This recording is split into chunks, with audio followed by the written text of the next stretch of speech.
Okay, thank you everybody for joining us today. We're grateful for your presence and your participation.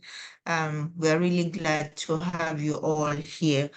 My name is Belikisu Olatunji. I'm the co-founder and the organizer of the Our Ladies Abuja and also the Abuja R user group.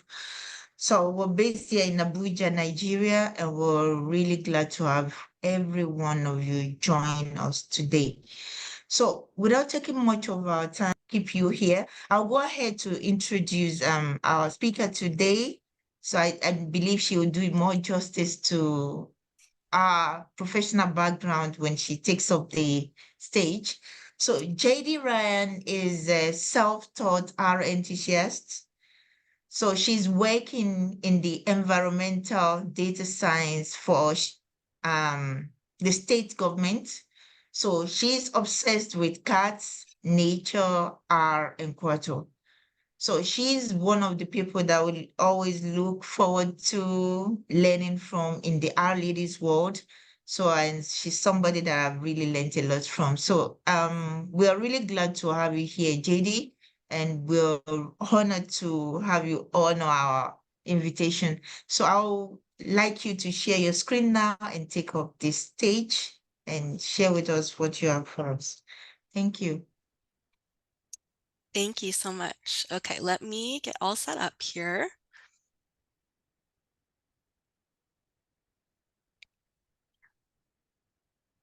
Okay, so in the chat, I included a link to the workshop website, and this will have the materials, the slides, links to the Posit Cloud where the exercises will be, as well as the option to download all the exercises locally onto your computer if you'd prefer to go that route. Baliki, so if you could repost that chat for the newcomers as they join, that would be really helpful.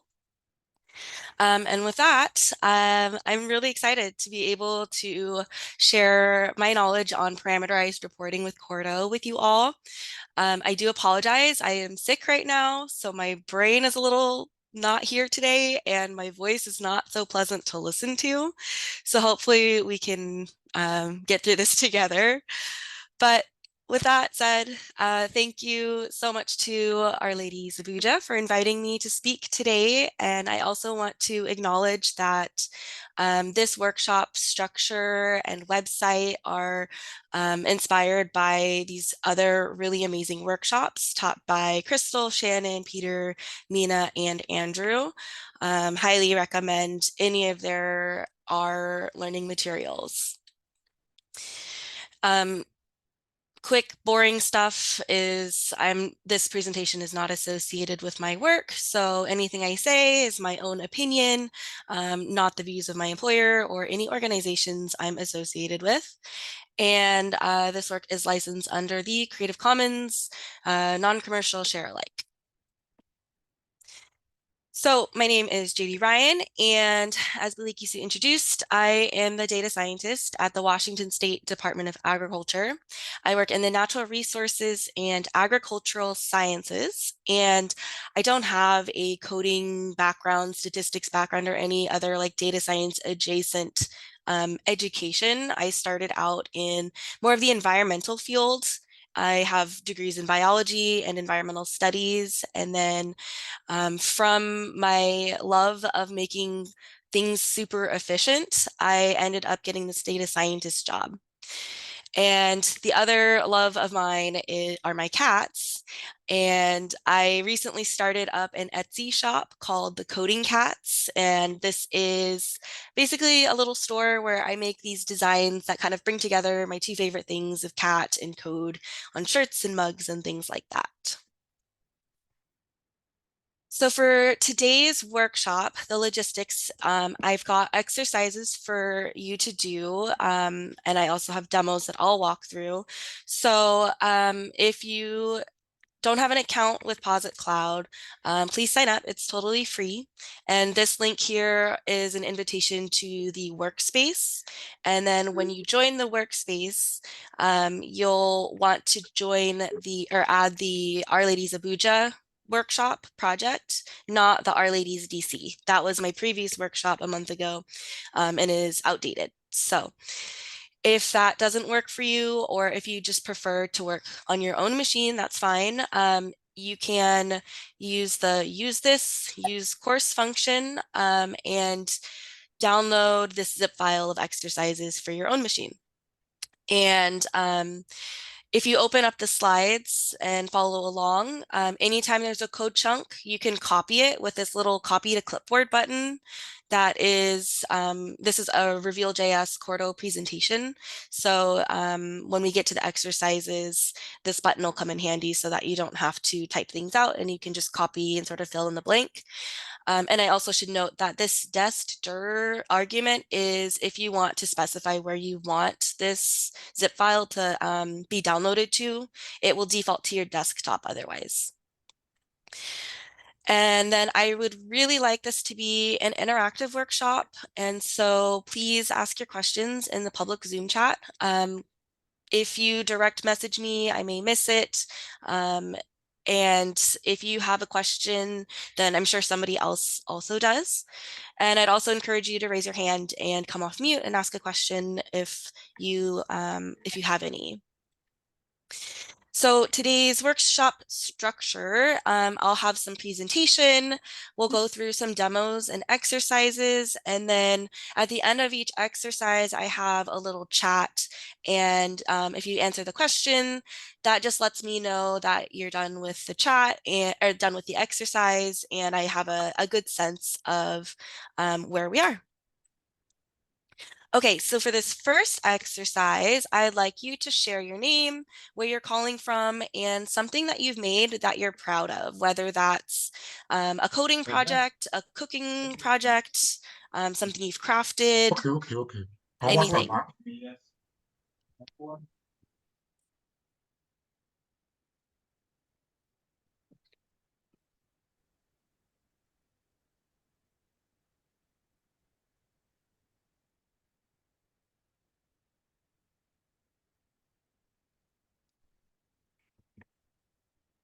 Nice. Did you make your website with our markdown and any of those packages, or have you done that with Quarto?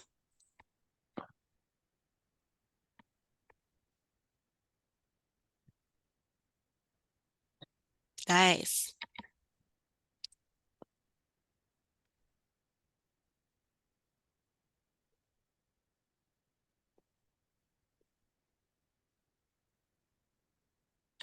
Awesome. Okay, so today we've got 4 learning objectives. The first that we're going to cover is understanding what parameterized reporting is and when it's useful. The second is learning how to convert a report into a parameterized template. So this means we have one QMD or one Quarto file, and it's going to generate a bunch of different variations based on our parameter. And then we'll render all of the variations of that report and to multiple formats all at once using the Quarto R package and the per package, which is part of the tidyverse and makes it easier to use apply functions to apply a function over multiple arguments. And then lastly, we'll learn how to generate multiple format outputs. So HTML, PDF, Word doc from the same QMD file with conditional content and conditional code execution that will control whether or not any content or code output is included in your reports, depending on that format. Okay, so I just want to make sure that we are all on the same page with syntax and how I have RStudio configured. So just quickly, I'd like to go through the pipe. Most of you are probably already familiar with the marketer pipe that has like the little percent signs. And then in 2021, you might have noticed more people are using the native R pipe. That looks like this. I've switched over to the native R pipe and I haven't had any issues with it, but I know there are a few differences. So Isabella has a really good blog post for understanding more of those nuances and differences. So the pipe basically means and then. So if we have a function called do something and we have these three arguments, and the first argument is almost always your data, we're saying take this data and then do something to it with these other arguments. And for a real life example, if we want to take the mean of this vector 0 through 10, we'll take this 0 through 10 vector and then compute the mean on it. And if you do want to switch over to the native pipe for the shortcut, then you can, in RStudio, go to Tools, Global Options, Code, Editing, and then there's a checkbox for Use Native Pipe Operator. And then it's Control or Command Shift M. And I also am using namespacing with the package : function.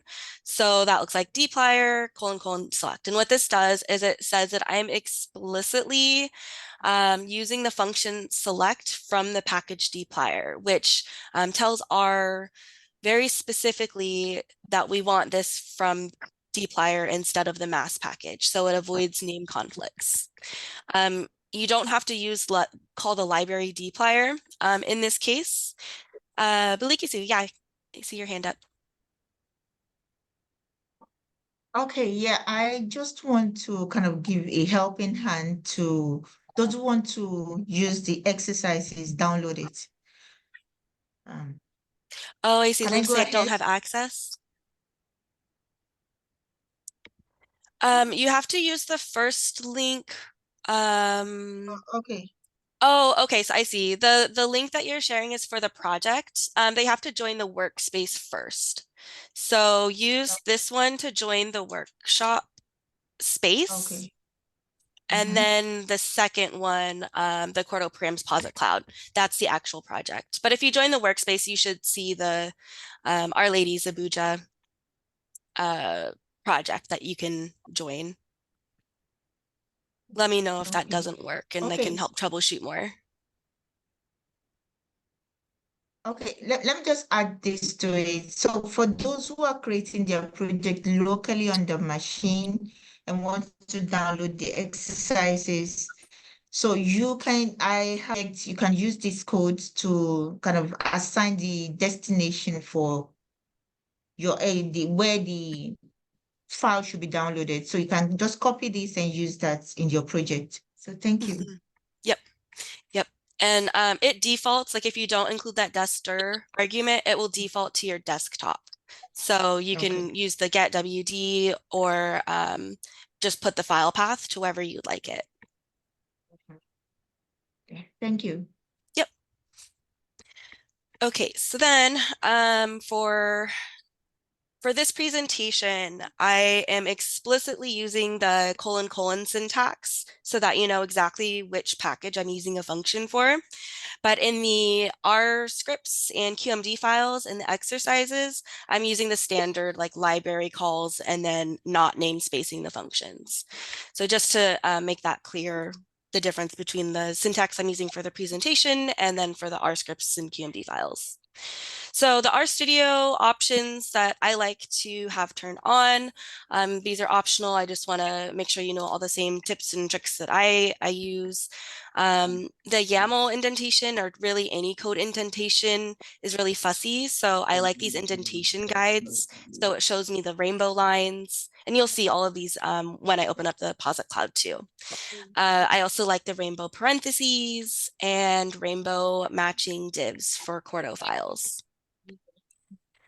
So then I did want to spend a little time talking about how we've come from our markdown to Quarto and not get too into the details, but broadly cover the differences between the two. So our markdown is this huge ecosystem of our markdown packages that are built on the knitter engine. So this means that there's a different package for every output. So if you want a blog, you'd have to use blog down or distill. If you want to write a book, use book down. Dashboards, Flex dashboards. So you have to have all these different packages in order to have these different outputs. And this can mean that there's different APIs.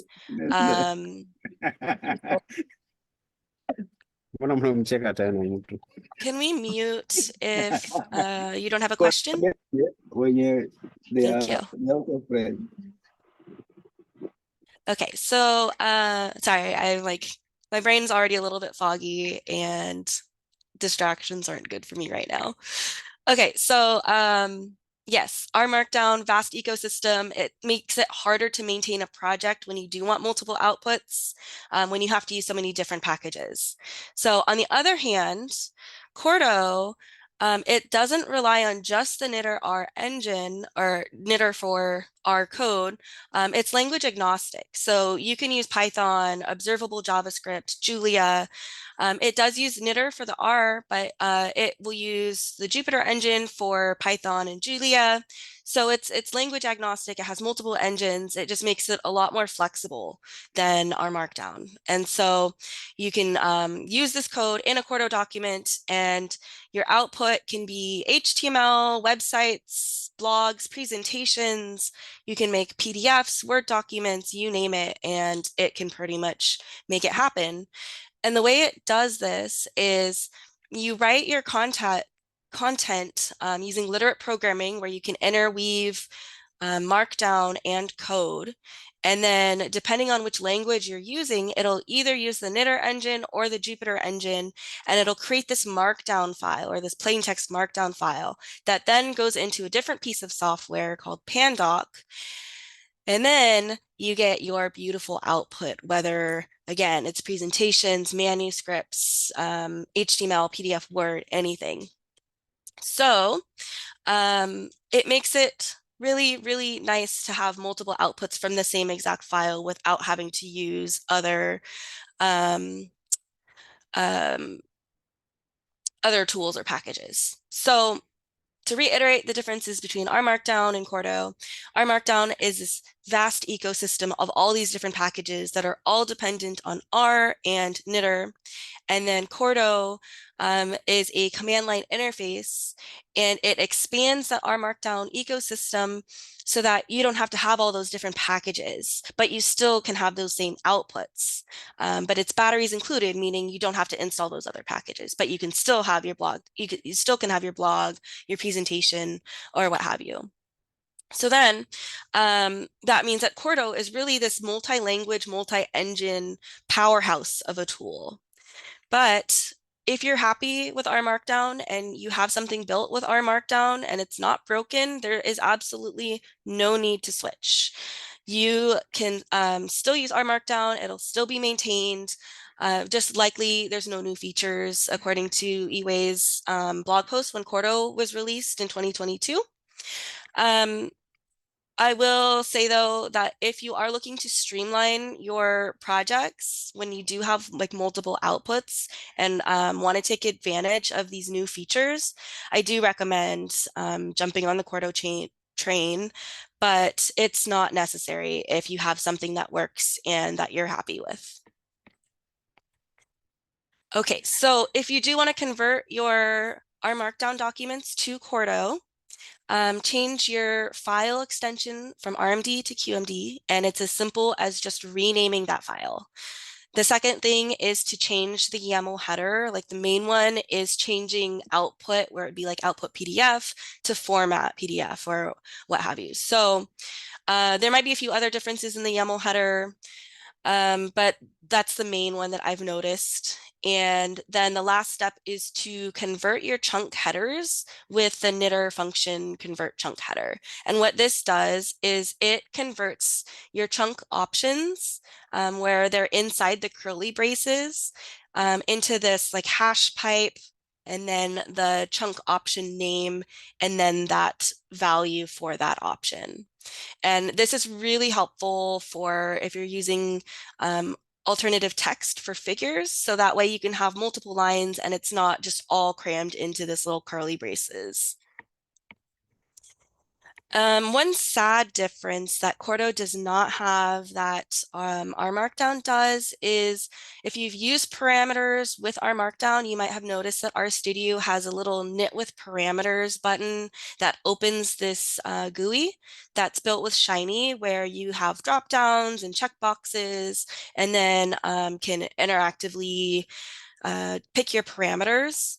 The downside is that there's no existing option like that or equivalent in Quarto.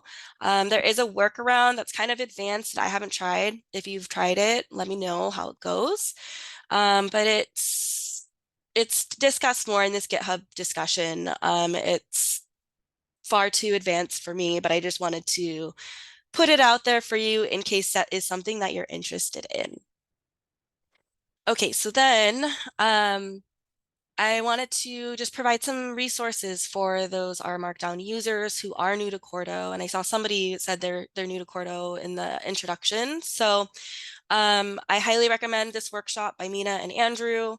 The Quarto documentation website has frequently asked questions for our Markdown users, and they go into more detail about whether or not you should switch and what the equivalents of all of those R packages are to the Quarto outputs. And then the last is Ted Ladaris gave a talk, Quarto R Markdown, what's different? So that's another resource for you. I see there's a question. Can we upload a QMD file in Microsoft SharePoint? I believe so. It would just be a file. Like I think it would just show as like the raw source code, but it wouldn't render or anything. But you could host the just plain QMD file. It would just show as, let me pull up a QMD file really quickly. Also, that was a direct message. So in case I don't see direct messages, Baliki Sue can help me out. So I'd recommend just sending it in the public chat.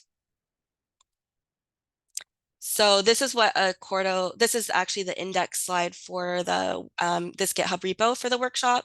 So if somebody were to open this in SharePoint, I bet you it would just look like this. So it wouldn't have all the pretty formatting and all that. If you render it to HTML, I believe you can host the HTML file on SharePoint, but I think the user would need to download it in order to see it rendered with all the formatting and styling and all of that stuff. Okay, so going into parameterized reports now.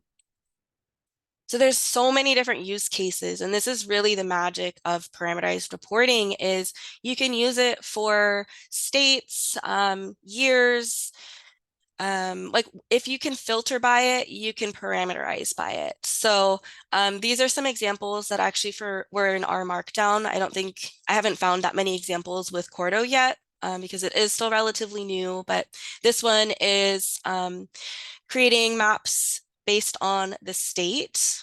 This one is a fiscal brief by state. And this one is driver quality. And then this one is a project that I've been working on. It's a package called Soils, and it generates a Quarto template where people can generate all of their custom reports for all the participants of their soil health survey. And that one was built with Quarto. So there's all these different use cases. Another instance where you might want to use parameterized reports is if you have different audiences and you want different reports for each audience. So for example, if you want to show the code for your technical staff, but then hide the code chunks for everybody else, there's a way to do that with parameters. So there's a Stack Overflow example that you can check out for more details. So I like to think of parameterized reports as like a custom function, like a very fancy custom function. So you have a Quarto file And this is your template, which is essentially this really big function.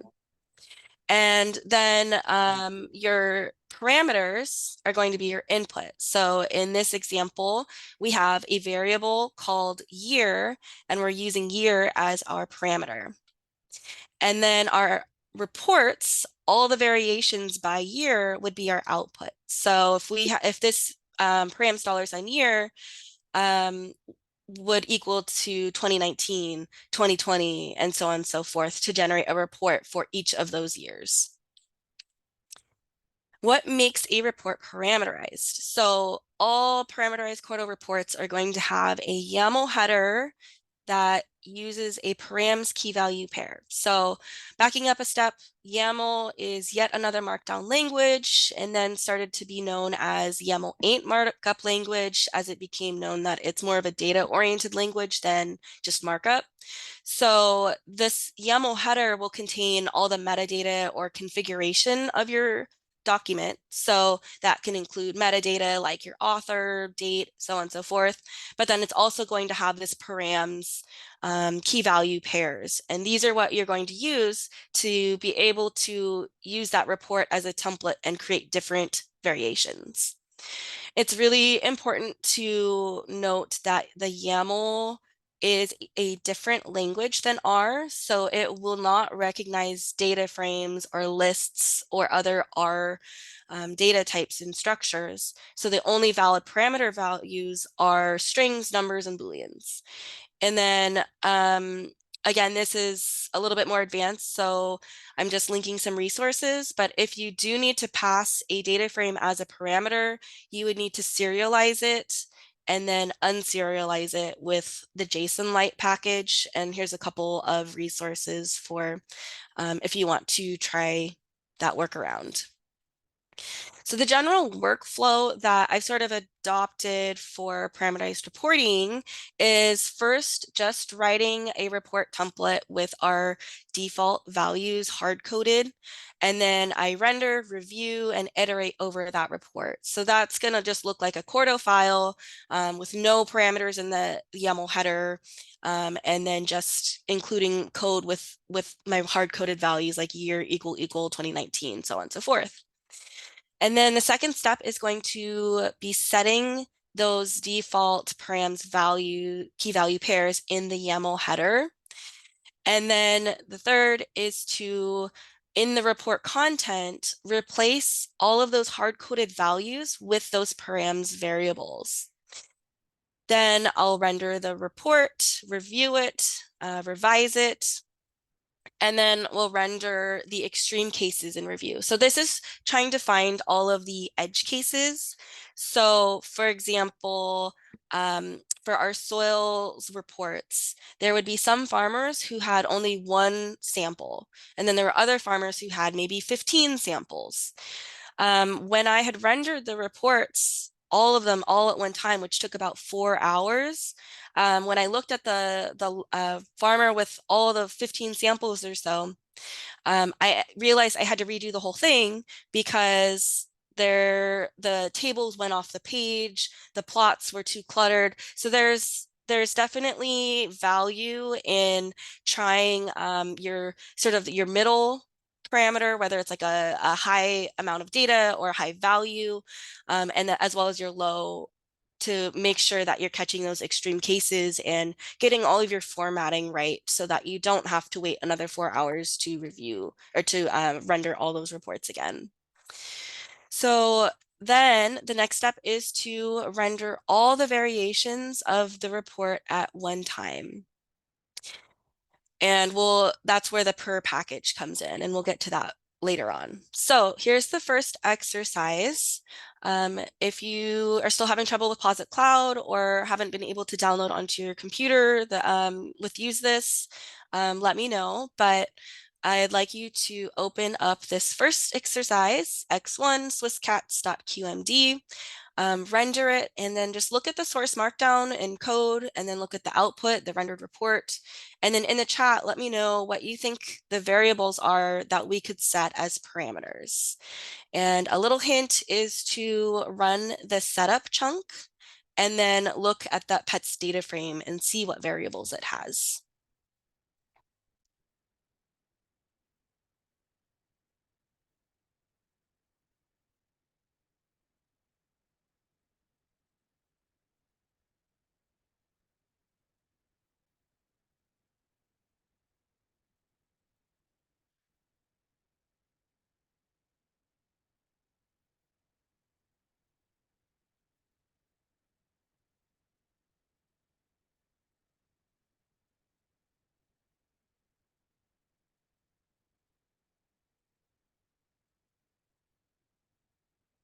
Okay, so it looks like there's still issues with Posit Cloud. Let me try something else. Okay. I suppose if you're having problem with the Deposit Cloud, maybe you need to register or create an account, just like JD said, because it's opening and Yeah, you do have to have a Posit account. It's free. yeah. And I do see people have registered this morning and added it. So make sure you're joining the workspace first. That's the other thing. I'll post a link again. And then when you do join the workspace, make sure you add the Our Lady's Abuja project.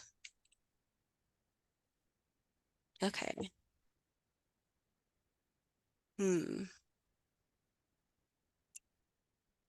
Fernanda, and you are logged in. If it's still not working, then I would do the use this option.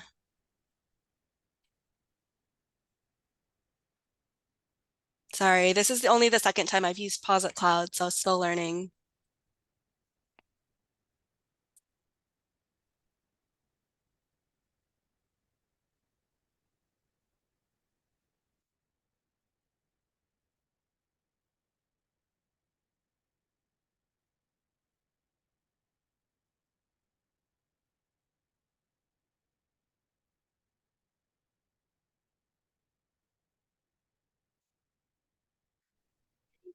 Yes, the DC project is from another workshop that I did a month ago. So that one's outdated.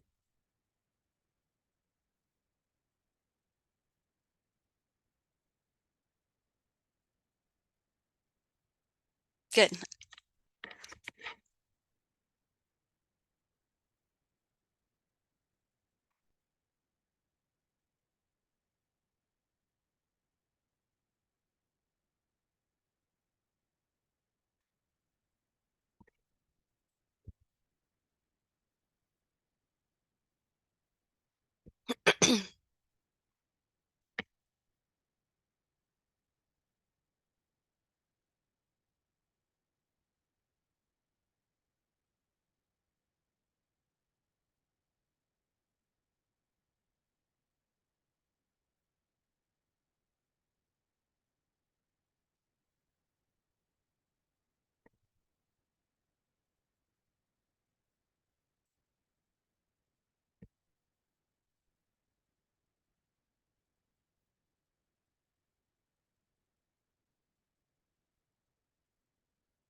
Mohammed said, could every column in the pet's RDS file be a parameter, pet type, date, year, month, breed, count?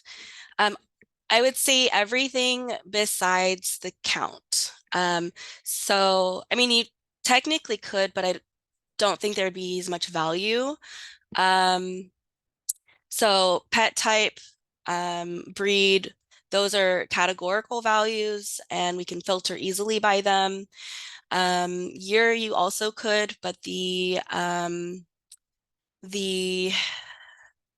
am I trying to say? The outputs, the plots in the report are time series.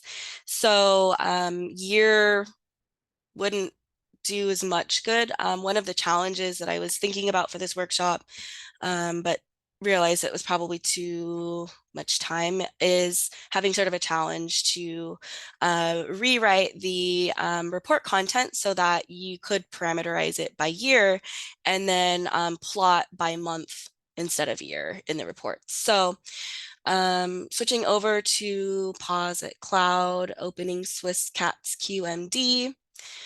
This is what our Quarto file looks like without parameters. So we have our metadata, the format is to HTML, and we've got our setup. Let's take a look at the pets data frame. So our pets, we've got pet type cats and dogs.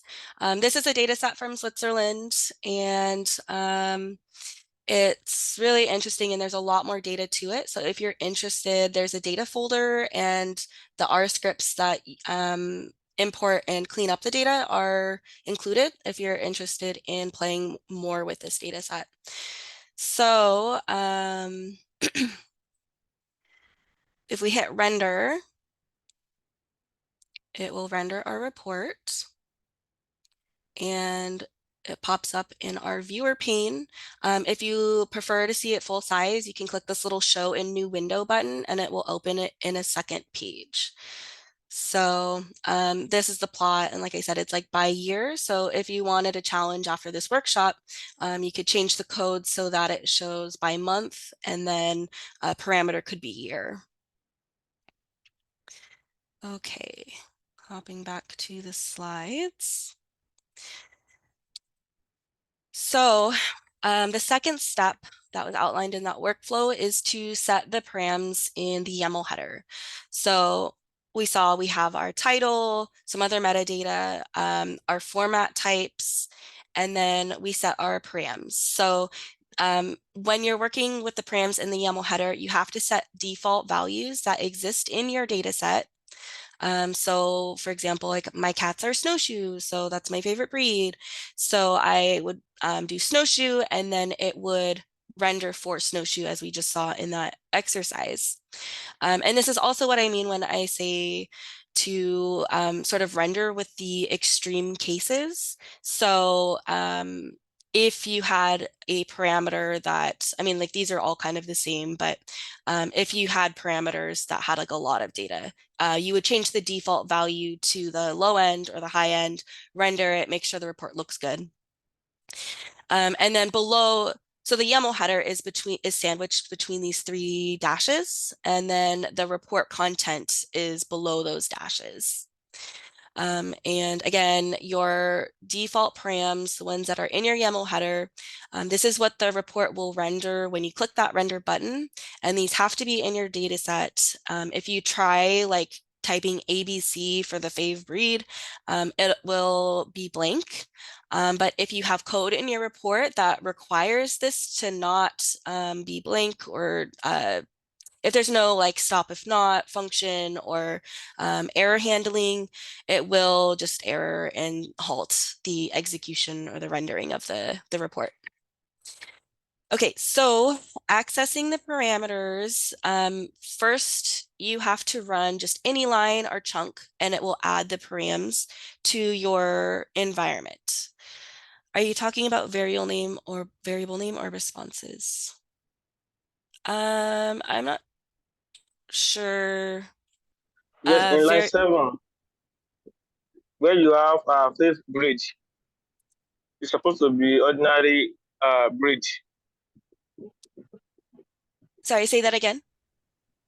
So in line 7 on the YAML header, so you have fifth bridge, right? It's equal to snowshoe instead of just ordinary bridge. In the key to pair something, yeah, that place. Yeah, so this is going to be a value. So we have a column called, our this fave breed is a variable that will be used in the report content. Okay. And then we're setting it as a default value to one of the breeds. So basically you are filtering, right? Yeah. Okay. I mean, the report content down here is going to be filtering, and we'll see that in the example. Thank you. Isn't this our markdown script in the Swiss cat exercise? There shouldn't be any R markdown scripts. There's an .r script that's in a later exercise. So for accessing the parameters, like I said, you have to run any line or chunk to add the params object to your environment. The params object is a list. So when we have multiple parameters, they'll all be a named list. And then you can access the parameters with the $ notation like you normally do with lists in R. So if we call params $fave breed, it would give you snowshoe. And then if you have markdown content or even in the YAML header, you can use inline R code where you have backtick R space and then your parameters, or even like 2+2, anything that you want to evaluate, and then close the backtick. So if I had my favorite cat breed is the R params $fave breed, and the double asterisk just means that it's bold. So that would render like my favorite cat breed is the snowshoe. So I just want to demonstrate really fast the like run any line or chunk, what I mean by that. So if I restart my session and have a clear environment, obviously I don't have anything in here. So if I were to like run, sorry, if I were to run this in the console, I just have pets and I don't have the params values. So, oh, actually, I don't even have params in here yet. So let me add params, fave breed snowshoe. So then if I run this chunk with that params, then I see it added to my params object, and we can see fave breed is snowshoe. So that's what I mean by the run any line or chunk, so that you can kind of iteratively work on your reports. Then let's see, replacing the hard-coded values. So I like to Command or Control F to find where to replace the hard-coded values with your params. And again, use our inline code for markdown, and paste or glue if that's your preference for anything that's in code. So like plots and tables. So for example, if we have some ggplot code, we would change like the labels to paste our parameter and then space population. And then what that would look like is we have this section header that was shown in our report, and that came from this code that's markdown with the R inline code.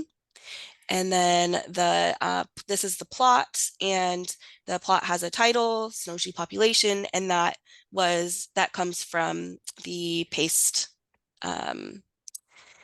code. So let me go to the demo. So I'm going to show you how to modify that Swiss Cats Quarto file and add the pet type and fave breed parameters.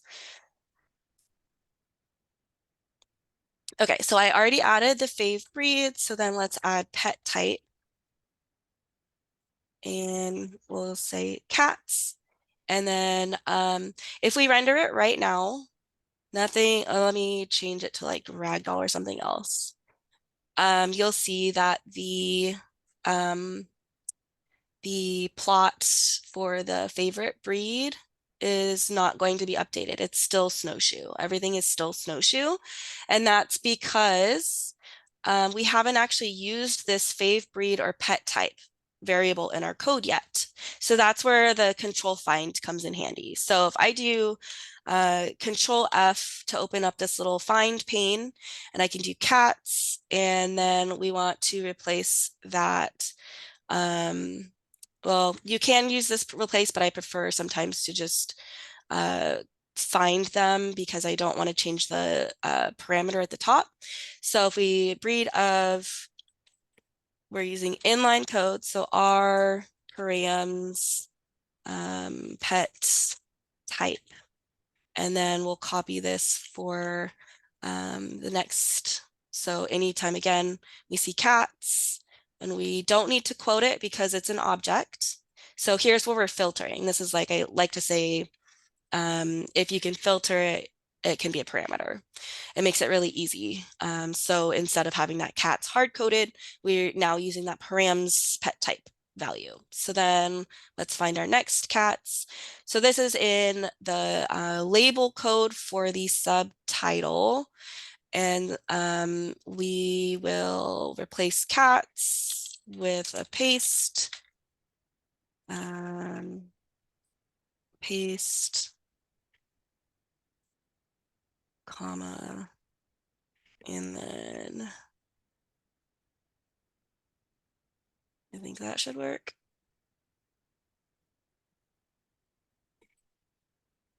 Okay, so then we also need to replace snowshoe.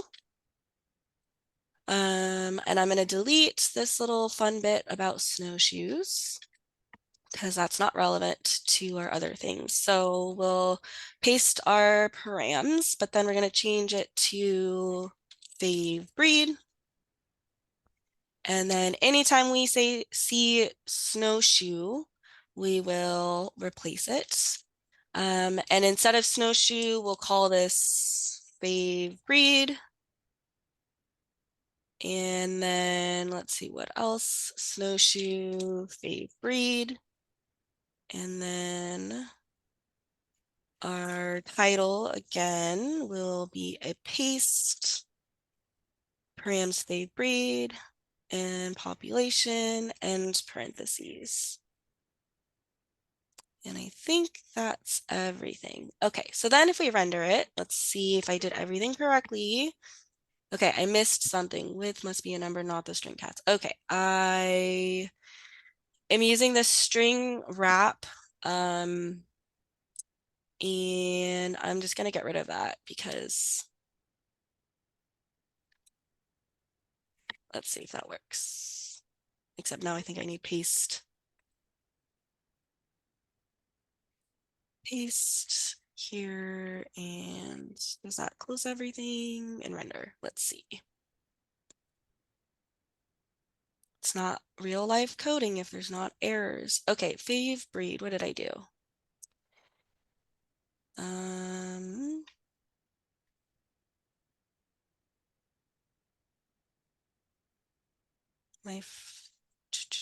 My favorite breed.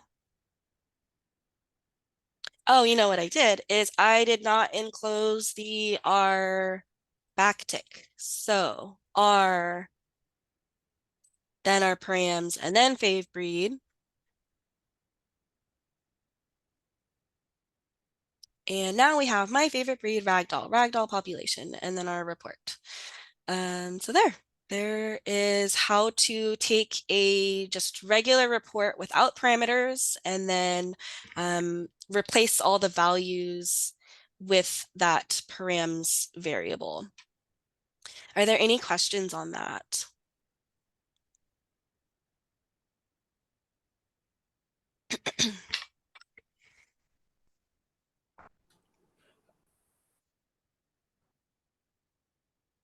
Okay, feel free to post in the chat if you do at any time. I have go a ahead. question. When I hit render, it doesn't show me as a viewer. It pops up the website like a link. Oh, okay. So that's a setting. So if you go to tools and global options, I believe it's our markdown and show output preview in window or viewer pane. So you can choose between either of these options. So if I choose window, then I should be able to hit render and it will pop up in a new window. Oh, so okay, gotcha. Thank you. So it's just a setting. I will note though that sometimes when you're rendering Quarto files, Sometimes they don't open automatically, and I don't Yeah. know why that is. So if it doesn't show up anywhere and you're confused, but it says in the background jobs that it worked, like output created, just go to your files pane, and then it's gonna be the same name as whatever the Quarto file is called. Yeah, So .html. yep, yep. So you can see it's our HTML file here. Thank you. And then you can click on it and view in web browser. Okay. Thank you. Yep, you're welcome. So there's 4 different ways to render a parameterized report. First is like we've already done with the render button in RStudio. You also can use keyboard shortcut, Command or Control Shift K. I always like keyboard shortcuts, so I try to include them throughout these slides for your reference.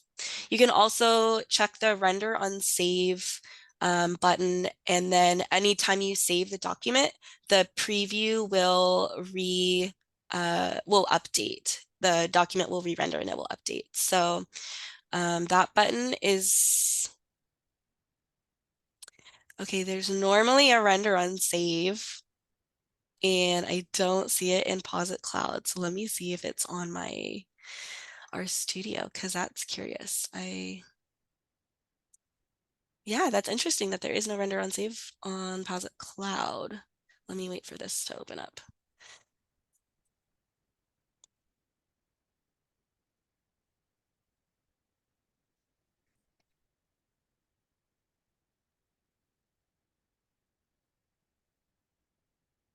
How can we change into a PDF format as a separate file when you render? I'll show you that in just a second. Okay, so index. Okay, so in RStudio, I have a render on save button, and then it's located next to the save button for a Quarto file. So I don't know why that button doesn't exist in the cloud, but I use this all the time. So that way I can work on my file and then just Command S to save it, and then it will update the preview. So yeah, that's really interesting.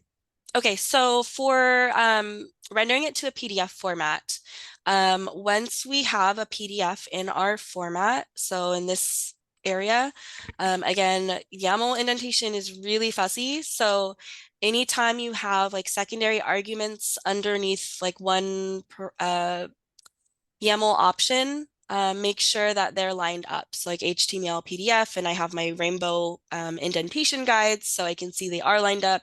If I have an extra space, I can see that they're not lined up. So if you don't have any specific options for that format output, you'll need to include default so that you get rid of this error that says empty value.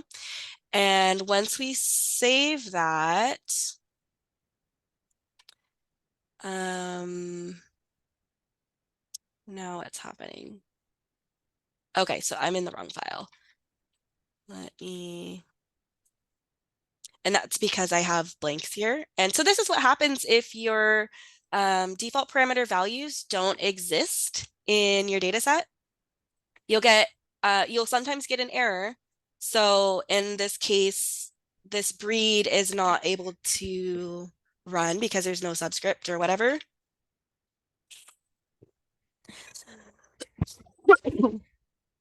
Sorry, if you joined late, I am sick and trying to push through. So I'm a little brain fuzzy, and I might have to drink lots of water and cough a little bit. So anyways, that is, let's see, if we add PDF default here and save it, this little arrow should go away and be able to have a drop down. So I don't know what's going on with Posit Cloud. So let me show you a different demo on my local computer.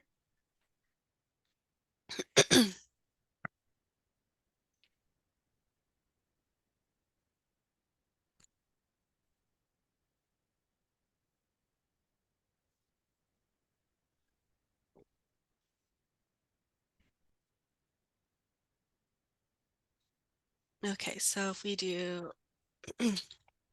PDF defaults. And then now you can see the little arrow. We now have an option to render to HTML or render to PDF.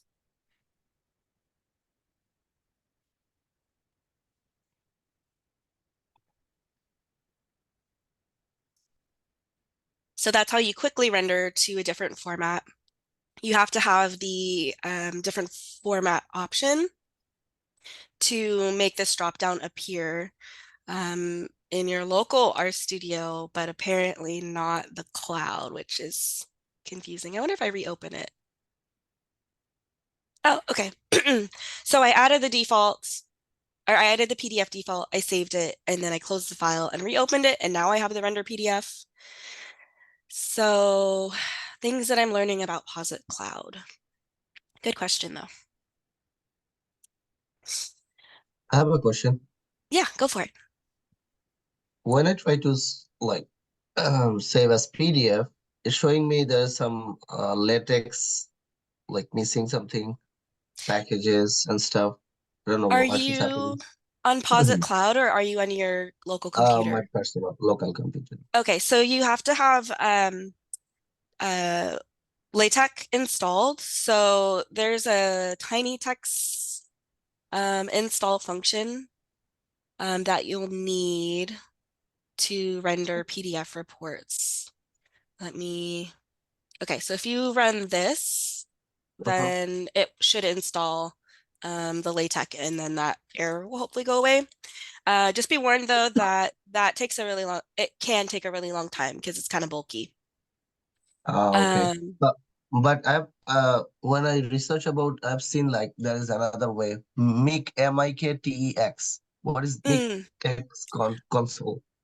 I am guessing that's a different like tiny text is a LaTeX distribution. Oh, here, one of these, MicTeX or Yes, MacTeX. yes, So these yes. are other options. So I think yes, I posted. Oh, and Orville also posted something from Iway who created Knitter. So check out both of these articles and Mhm. um, that can help inform your decision on like which distribution of LaTeX you want. I've always just defaulted to whatever the RStudio or Posit people tell me to do, which is tiny text. So you can try it. Okay. Okay, thank you. Mhm. Okay, so then another way to render is through the Quarto command line interface. So in your terminal, you can run Quarto, render, and if you're running an individual document, you'll have to include the Quarto file name with the extension. And then it's a -P for a parameter, and then you include your parameters and the values that you want to render for your parameters. I don't use this option really at all. I prefer either the render button or when I'm ready to render all of the reports at once, I use this Quarto render function. So there's an R package called Quarto that calls the command line interface. And this is what makes the magic happen for being able to render all of your reports at one time because you can input what file you're rendering. You can include all of the parameters you want. You can do your output file name, all kinds of different options that allow you to programmatically render these reports. Okay, so the second exercise is to try changing the parameters in the YAML of this example2 Quarto render QMD file. You'll first need to make sure that you're picking a unique pet breed that exists in the data set. So you can, if you have these slides open, I'll paste this in the chat again. You can just copy and paste. If you click the little clipboard button on the top right of the code chunk, and then run this in the console, and then it will open up the data frame with all the pet breeds. And this is a data set from Switzerland, so some of the names are not in English. Like the last time I did this workshop, it was somebody was looking for a German Shepherd and it was not in English. So then once you're done picking out a favorite breed, you can replace the 3 dashes or 3 underscores with the pet type and then that favorite breed. And then when you're done, let us know if you have any pets and what kind.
So cute. Oh, I am so happy to see pet pictures. Oh, so cute. Thanks for sharing. They are super fuzzy.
Can the report, i.e. PDF, be looped through to produce a report, say per entity, could be per region, department, or customer? Yes, those are also really good parameters that you could use.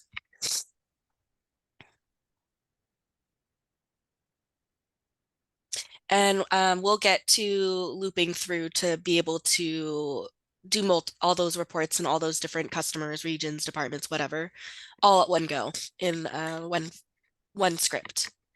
Okay, so let's walk through this exercise.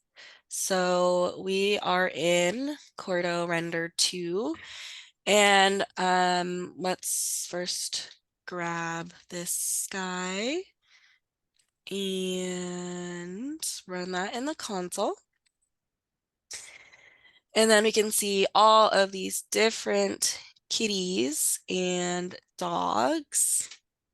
And let's pick,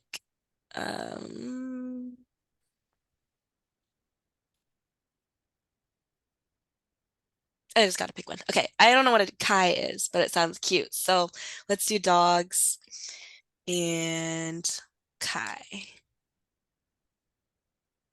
Ooh, Akita. Oh, Akitas are super cute. Let's do dogs Akita. Thanks, Ezekiel. Okay, so then if we render that, let's see what happens. And now we see we have breeds of dogs in Switzerland. This plot's not parameterized, so it doesn't change. And now we have my favorite breed, Akita, and then the Akita population. So that worked, super exciting. That's how you change the default parameters. And then if we wanted to do like Australian Shepherd, you can render it and see what that looks like. And so you can just sort of test different parameter values and make sure you're happy with what the report looks like. Okay, so this is one of those. Oh, okay, so sometimes if you already have a preview opened up, it won't pop open a new window. It will just refresh the existing window. So if you're, again, wondering why you don't see your report, but it's done, try going to the open tab you already have, or again, you can go to the HTML file. When it renders, it usually shows up at the very bottom of the files pane, and then view in web browser. I have a question. What is the other format PDF? Can you open that link? Yeah, so do you want... not this one, the link you just opened. The rendered file, HTML file. Oh, the HTML file? This one? The view in web browser? This one? So in the right side, yes. Oh, yeah. Yeah, so this is a really cool feature, and I have a couple slides on this, but since you pointed it out now, anytime you have multiple formats and you're rendering to HTML, it will automatically include the other formats. So if you click on PDF, if it weren't on Posit Cloud, it would likely open a PDF file. Let me see if that will work on my own computer. Let's see. But when I click, it doesn't work. It doesn't. I wonder if we have to render it first.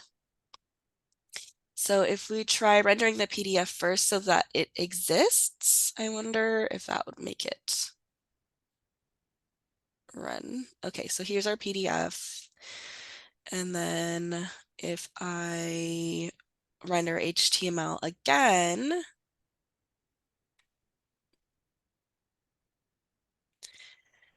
now let's see. Okay, so you have to render the other reports first and then render the HTML, and then it should pop up in the corner for other formats. And this works for any HTML like document or book or website.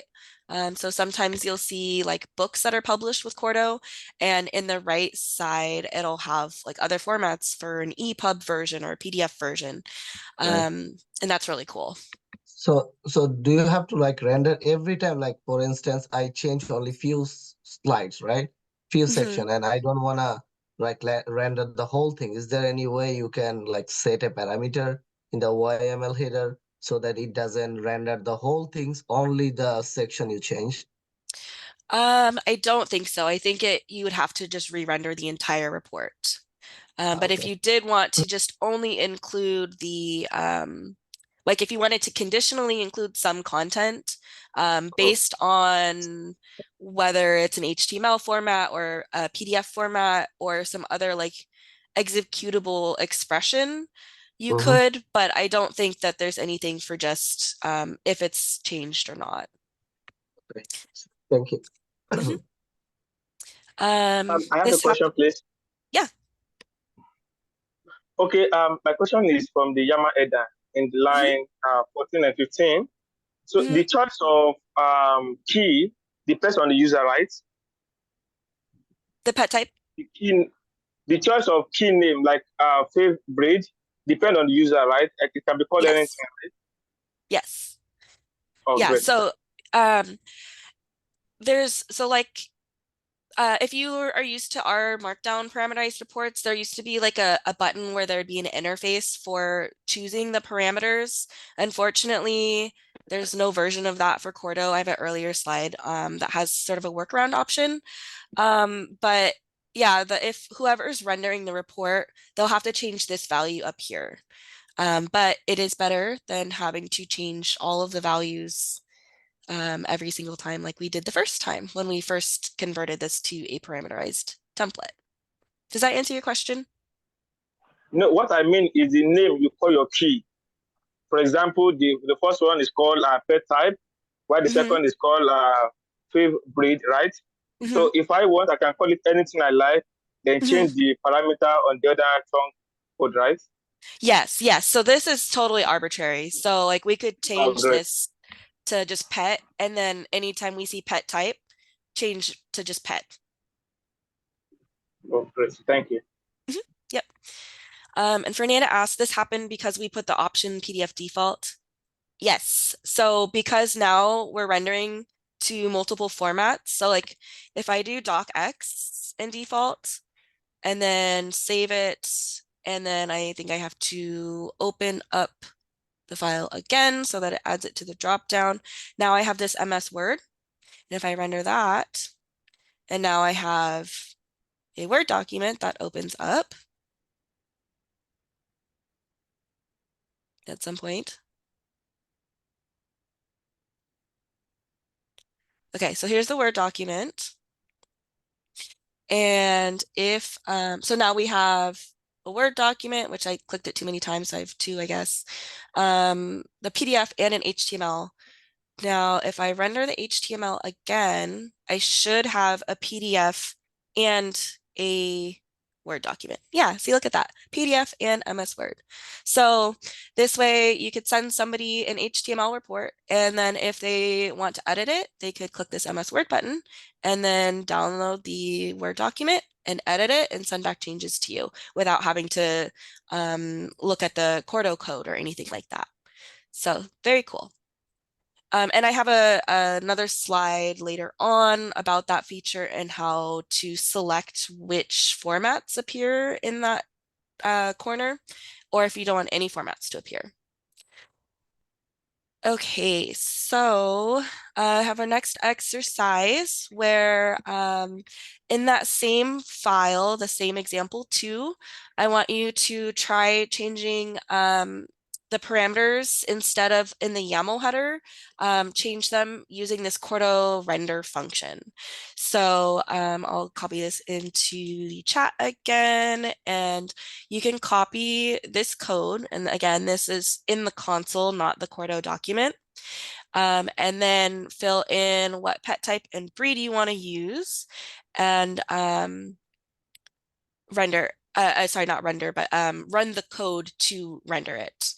And then when you're done, let us know what kinds of variables are you hoping to use as parameters for your reports. I think somebody had mentioned like customers, regions, departments. I always like hearing different interesting use cases for parameterized reports. So we'll take 5 minutes for this exercise, and then if you finish early, there's a 5-minute break after this exercise, so feel free to take a longer break after that.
Why this download doesn't appear when we render on Posit Cloud, the option PDF. Did you render the PDF first? I believe you do need to render the other options first so that they exist in your project, because when the HTML report is rendered, it is probably looking for that document to be embedded. So when that question was first asked and I had rendered or I had clicked that PDF button and nothing happened, it said didn't exist, or I don't remember what the message said. But to fix that, render the other type and then re-render the HTML and it should work.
I have a question.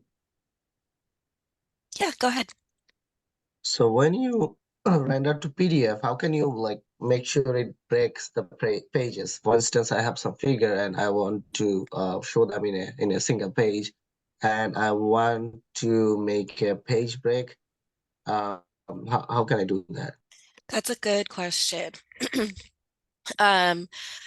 That is something that I learned the hard way when I mentioned like having to render the reports for a farmer who had like a ton of samples, as I had to go back and add a bunch of page breaks. So in Quarto, there are these things called short codes. And so say you wanted this next section, my favorite breed, to be on the next page.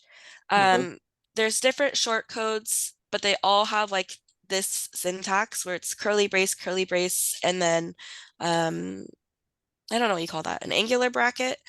But then there's the page break option. And then what this does is it will add a page break regardless of the format. So whether it's Word or PDF, it will add a page break there. So if I render that as a PDF, it should show on the second page. And there it is on the second page. Okay. And I'll find the Quarto docs for the include shortcodes that have all, not includes, what are these? Shortcodes. And there's a bunch of different ones. So you can do include, which I talk about later. You can have like insert variables, like if you have your email that you want to input or a website or something like that. So these are really, really cool. Definitely look into shortcodes. But the page break one I use all the time, and the include and page break. Yeah, thank you so much. Yeah. Okay, so we only have half an hour left. I will ask you guys, I guess, if you would rather just blow through, or do you want to take a 5-minute break?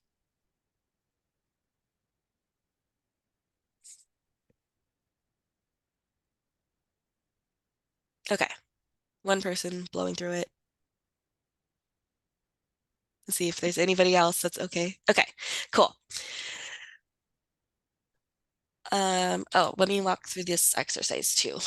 So this exercise, we are going to run this in the console and make sure this works. So let me clear that out. And let's do, I'm not feeling very creative, so I'm gonna do my ragdoll again because I know it works in cats, and then I can run this and it will render, maybe. Well, let's see. Dogs, Australian Shepherd. I reversed the names. Thank you. Live coding, man. I appreciate that. Okay, so then it renders.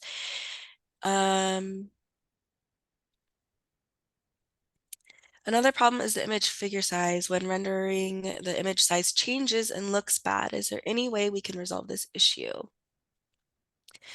There is an option in the YAML header. I think, so this is just a general, like my workflow for figuring things out with Quarto. Is I use the Quarto documents all the time in the search, and I sort of try to find the page that I need because the Quarto documentation is really comprehensive. So I typed in HTML options because this will give you all of the options that you can include in your header. And then if we go to figures, I believe, yeah, so this fig DPI, if you include that under the HTML option, like if you do fig DPI 300, I think that will help. As long as your image is actually like good quality, it should be able to keep that resolution. No, when I like render between HTML looks good. Like my footnote, everything like looks good. When I render to what is called PDF, then the figure seems okay, but all the footnote and other things goes away. So I think that you might have to play around with the PDF options then. So under the Quarto PDF figures, so down here, you can set like specific sizes for your figures, and then in the YAML, or you can say you have an image. Let's go back to this Quarto file. Oh, I forgot I got rid of the snowshoe. Okay, so if you, here is visual editor, just because it is a little easier to like add pictures. So if I add a picture and then do browse, and oh, I forgot, I am not in our studio.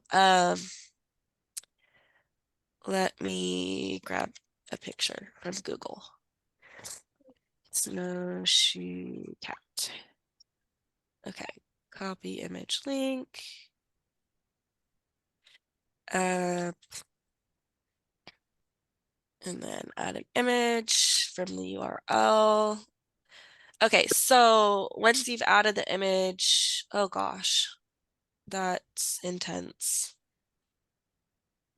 Okay, well, so that's the image syntax, right? Like say you have image, you have image folder and then photo one, PNG.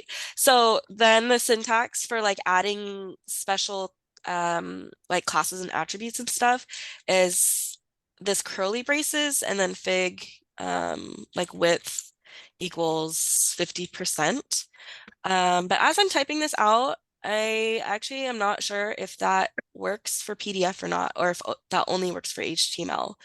So the other thing that I'm thinking about is there's a knitter include graphics that I use sometimes, knitter include graphics. And then this allows you to embed images and has more arguments for specifying like sizes and stuff like that. What I can understand, like it's always a pain for me to manually adjust sometimes because it's very difficult to like manage the size sometimes. Yeah. Yeah. And I think that's going to be with Quarto or on Markdown, any publishing system. My go-to is I will set like the fig width, fig height, and DPI in the YAML header, and then as needed, if those don't work, change it like within the code itself, like here.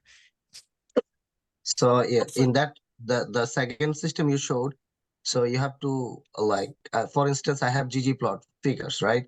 So I wrote some function and it generally populate those figure for me. But in the second example, you showed me like image, blah blah blah, photo. So from my laptop or computer, it will like take that image and it will show that with 50% or 100%. It's a manual process, right? Yeah, so then if the computer is like making it more blurry, then I would use the fig DPI so that it doesn't do that, so that it maintains it at like 300. No, But again, I'm not 100. DPI is not a problem. Problem is I think the what is called the width and height, Okay. because yeah. Yeah, so then I would set the width and height. And so that's what I had to do with the soil reports is it was a pain. But I eventually was able to figure out like 6 by 4 inches or something worked well. And if you're using ggplot, there's also the gg save function Yeah. that also can help with that Yeah, figure images. my project is slightly different and complex, so I had to figure it out different size for each plot. because of the variable size. So it's difficult sometimes. Yeah, So, yeah, that's what it thank you. requires, some Yeah. customizing. Yeah. No, thank you. Thank you so much. Mhm. Okay, so let's keep going. There's, like I said, all these different ways to render the reports. So with our data set, we have 538 different breeds of cats or dogs. And that would be painstaking to manually go through and render each of these reports and go through and replace Snowshoe with the next cat and so on and so forth.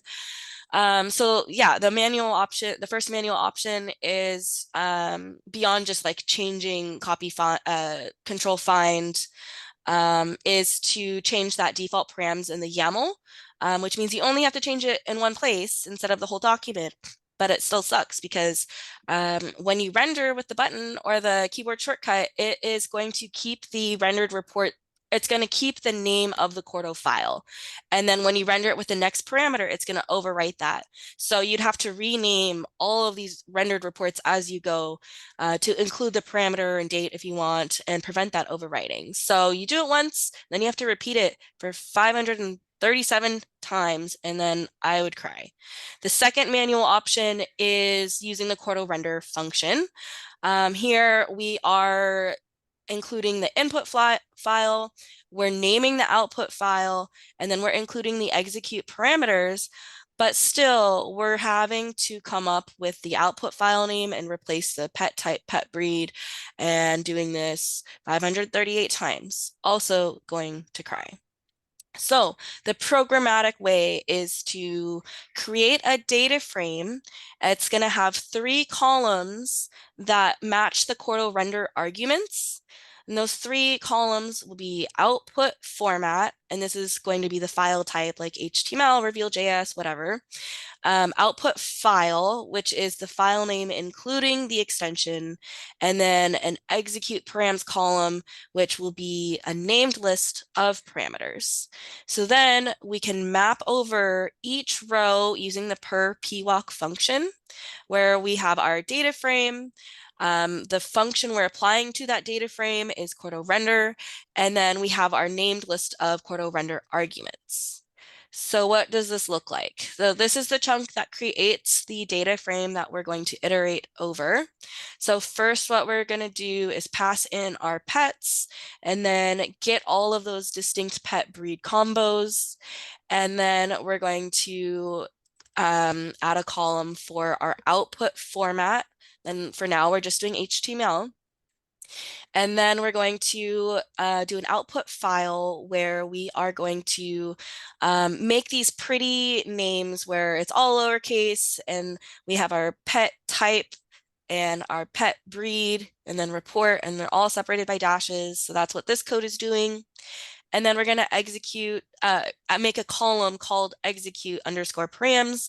Again, this matches the Quarto render argument name.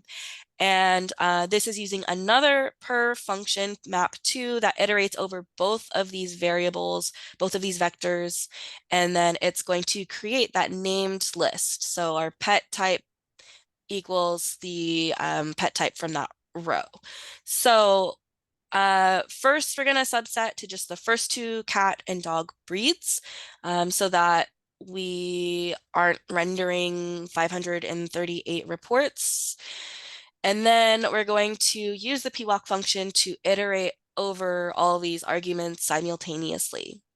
So the first argument of pwalk is this .l, which we don't really need to name, but just including it for clarity's sake. And it's this list of vectors, but data frame is a very special case where you can iterate over each row. So what that looks like is we have our pet report subset, our data frame that we're mapping over. We have our function, the Quarto render function, and then these are our named outputs. And for here, we only have one named argument, which is input. And then per also lets you have these cute little progress bars that I love very much. And again, index is the only named argument here because the output format, file, and execute params are already included in the data frame that is getting passed to this function. Okay, so multiple formats. When we want to render all of the reports to all of the formats, we're going to add that format or add to our format YAML option. So here we've got the PDF and docx. And oh, and I did forget to catch this question. In HTML, we usually code embed true. Maybe there's a PDF equivalent. If you mean, I'm not sure about the code embed true. I have to look that up. Okay. And then how do we insert a new chunk in Quarto? Control-Alt-I. Yep. And then there's also this button to insert a new chunk here too in RStudio. Okay, so let's go back to the slides. And I went through this already. When we add these different formats, now we get this drop down where we can render to these different types. And then it will give you this beautiful little other formats options in the right-hand corner of the HTML file. Here's where you can choose which format links to include. So you can only include PDF if you want, or you can hide everything. So in the YAML, you can include lists if you enclose them in brackets. And then you would just set format links to false if you don't want any of those formats to show up. Okay, so I'm going to demo the render reports R script, and let me clear everything out. Make sure we have a clean slate and restart R, and then open our render reports.r. So I'm just going to talk through what this code is doing, and I'm hoping that you can adopt this code in your own projects. I didn't really understand what was happening when I first started doing this stuff because I used other people's code, Stack Overflow, Google, etc. So this is just another one of those resources that hopefully you can use. Okay, so we're loading the data, our pets data frame, and then this is the same code that we saw on the slide where we are creating this data frame of the pet reports HTML. And what that looks like is this, where we've got our pet type, our breed, our output format, output file that's nicely formatted. And this is what the named list looks like. So the execute parameters has this list, pet type, cats, fave breed, Abyssinian. And to render it to multiple formats, what I did was I just took the pet reports HTML data frame, and then I mutated it and replaced HTML with PDF. And so that looks like this, where it's the same except PDF and PDF. It is a little annoying that you have to have the format and the file extension, but can't do anything about that. So then we can bind those two data frames together and make this one pet reports, which we could see is double the number of observations, 1,076. And then we can again subset. So when you're ready to do this, you can delete this part so that you can render all of the reports. But for demonstration's sake, we're just going to do those first two. And when we run the pwalk function, now we can see our beautiful little progress bar. And you can see that all of these reports are being rendered all at one time in what was like 30 seconds. And we have an ETA of 15 seconds. This is just pure magic and it makes me super duper happy. So we have all of our reports, and I'm sorry, I'm kind of rushing now because I realize we only have 15 minutes left. But I'm really happy for all the discussion and all the really good questions. So the last part of this script is moving the reports to another folder. So one of the sort of downsides for Quarto is that it doesn't allow you to render the reports to a different folder. there is an argument for it, but it only works for Quarto projects. So the workaround to this I found is using the FS function, where we'll set our output directory to something called reports. And then we'll list all of the files that have HTML or PDF extensions. And if we look at files, that's what this looks like. And then we're going to create that directory called reports. And now we can see the reports. And then we're going to move all of those files to our reports. And that cleans up our root project directory. And now we have a beautiful little reports folder of just our reports. So this is super fast. And I hope that you can just rewatch the recording or look closer at this. I did have another exercise where you would just go through and look through these reports, but I want to keep going so that you can get as much content as possible. So some watchouts that I've gotten kind of pricked by is, like I said, you can't render the reports to a different directory. There's this output dir YAML option that's linked here, but it only works for Quarto projects, whereas like in this analysis or like typical like more academic projects, you're running just by document rather than like a project website or a book, for example. So these Quarto projects, they have a underscore Quarto YAML configuration file, and that's what designates it as a Quarto project. So this doesn't work like when we're rendering just an individual document. So the workaround is to use the FS package, like I just demonstrated. And there's more information from the developers on the GitHub discussion and issue. The other sort of hiccup I've had is when using this embed resources true YAML option for HTML formats. And what this does is it just makes sure that it includes all of the images, all of the data, all of the fonts and styling. Everything is just embedded in that HTML file. And so when your Quarto document is in a subfolder, this makes the embed resources not work, and it will say could not fetch resource. So there's more, again, more discussion in the issue, but just wanted to point that out in case you ever get this could not fetch resource warning. Okay, so we're going to blaze through conditional content.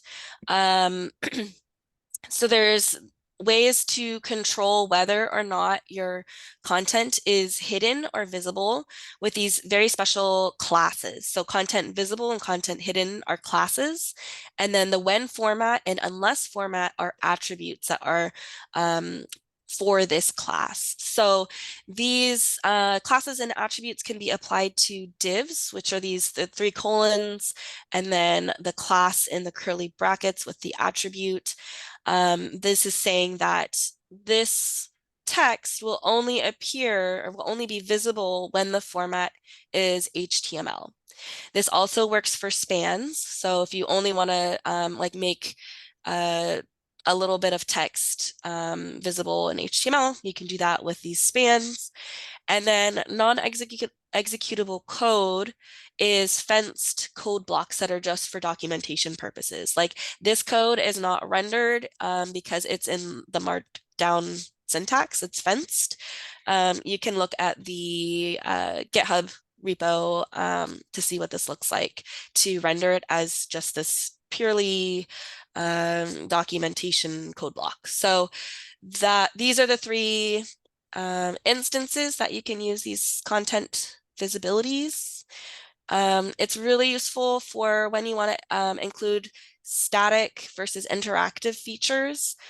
So I use this with the include shortcodes, and the include shortcode basically embeds content from another Quarto file without copying and pasting. It's similar if you're familiar with knitr knit child, but it doesn't it's a little bit more difficult with executing code. And that's a more advanced topic that's not covered in the workshop. But this is mostly for like if you wanted to include like say I have a whole report on cats and dogs and I have like a 500 word little blurb about cats and a 500 word blob about dogs. I could include this cat's QMD and include the dog's QMD. So another advantage of using the include shortcode is it makes your main document more modular. So if you look at the repo for these slides in the workshop, you can see that like the index for these slides, I have include 1, 2, 3, 4, 5. So it just makes it so it's more navigable. I don't think I'm saying that right. But anyways, and so for this instance, like in the static document, I would include just the includes without any tab sets or anything because tab sets won't render properly for static documents. Versus an interactive document, I would make this visible when the format is HTML. And so then I can use a panel tab set. And panel tab sets use this div and then every level 2 heading, it becomes its own tab. So that way you can have tabs for your interactive documents. These are tab sets. So that's what that would look like. Cats would be static, dogs would be interactive.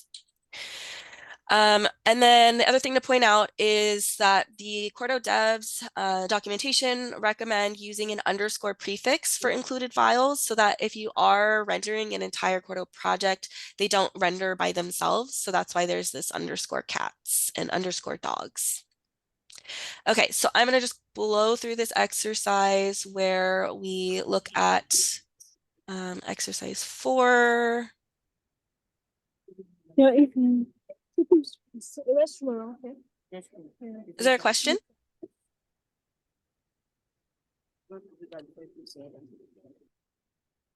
Okay, so I'm just looking at the solution now. If you want to try this out on your own, later on, you can open up the conditional content. Actually, I will just open up the regular one because it's pretty easy. Okay, so this is our conditional content exercise, and we'll scroll down. So here I have just the regular, no tab sets or anything, just this document. And so it's underscore example for report content. If you open it, you can see that we have the two pound signs and then the 2 pound signs down here. So that will make it so that each of these is a heading itself or a tab set. So including that by itself for a static document would just print it as is.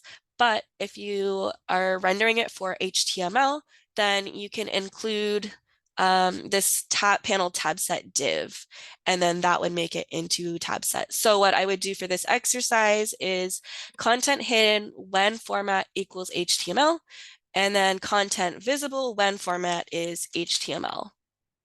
And so you also could do like content hidden unless format is HTML. Like there's multiple ways to do it depending on how your brain thinks of like negatives and positives and all that kind of stuff.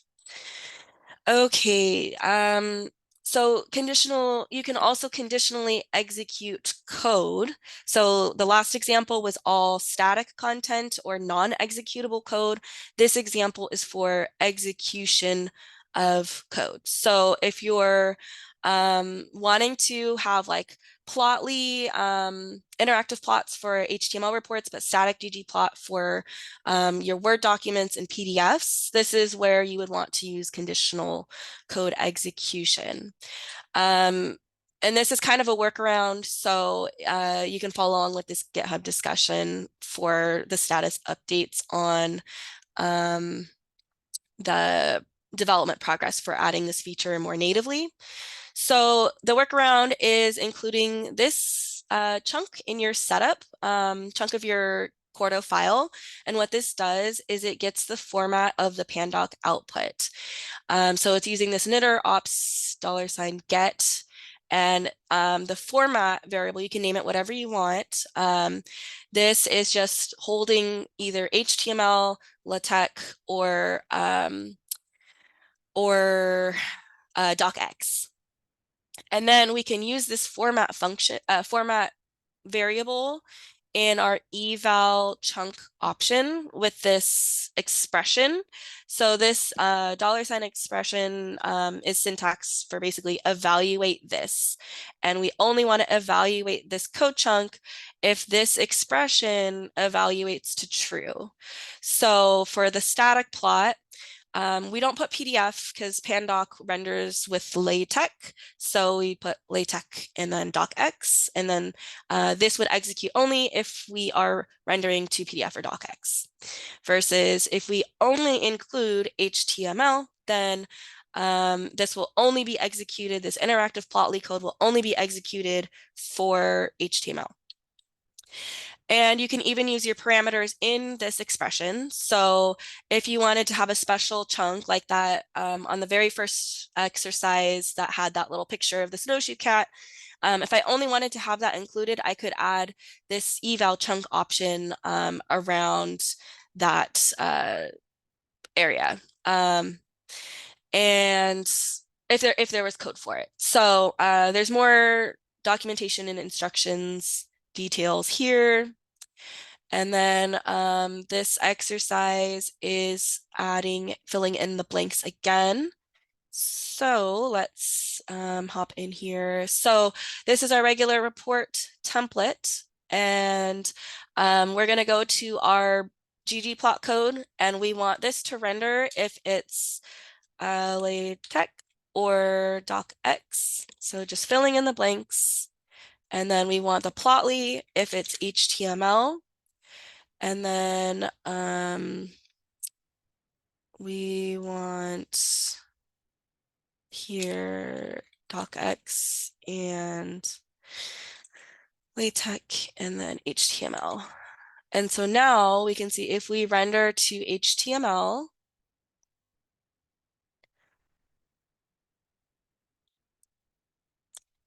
we have our plotly for both of our plots. And if we render to PDF,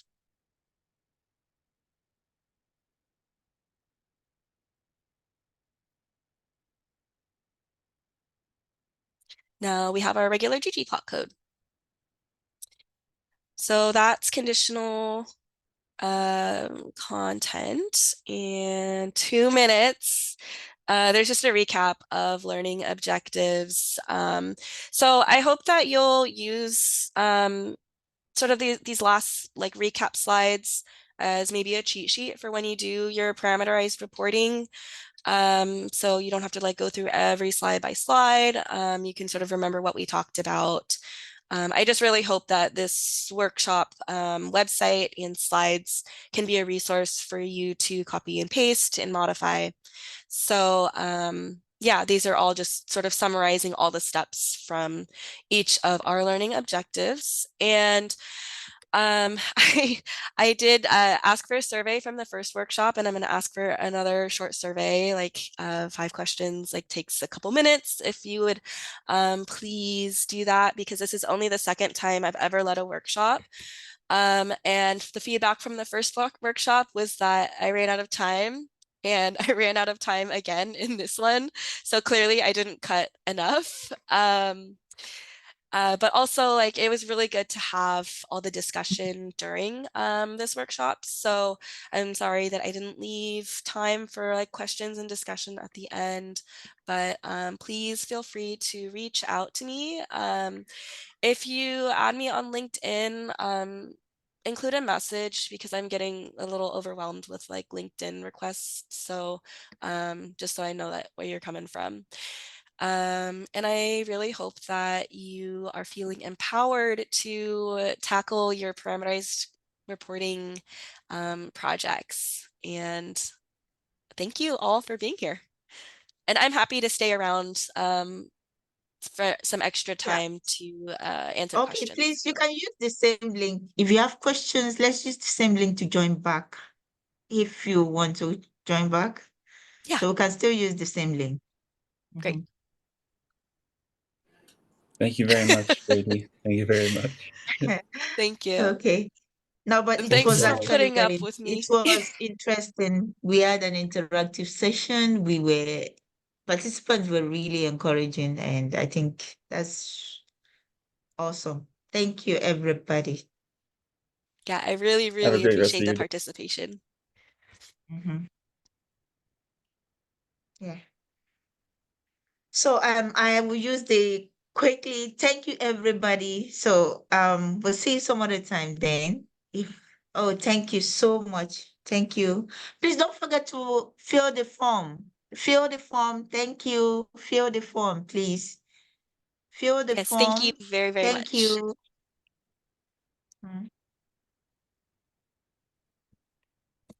Thank you. I think we're still on. Thank you. Okay. So please don't forget, fill the form. The form, very important. Thank you.